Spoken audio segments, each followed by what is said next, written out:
Trump সাহেব, Donald ট্রাম্পের নাকি নজর পড়ছে ওমানের দিকে, ওমানকে নাকি বোম মারি উড়িয়ে দেবে।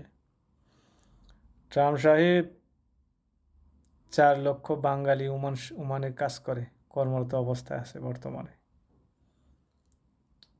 ওমানের উপর যদি কোনো রকম হামলা হয়, অন্তত 2 লাখ সোলজার জন্ম নিবে ওমানের ভিতরে, শুধু বাঙালিরা বিনা শর্তে যুদ্ধ করব। সুতরাং এই ভুল জীবনও করতে যাবেন না, পিঠের চামড়া কিন্তু থাকবে না। এমন একটি দেশ ওমান, ওমানের মানুষগুলা শান্ত স্বভাব, অনেক ভালো একটা দেশ।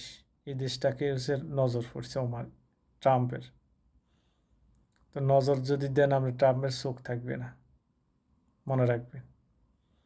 এখানে 4 লক্ষ বাঙালি কাজ করে, অন্তত 2 লক্ষ সোলজার যদি ওমানি সরকার বলে বিনা শর্তে যোগ দিতে রাজি আছে এদের সেনাবাহিনীতে।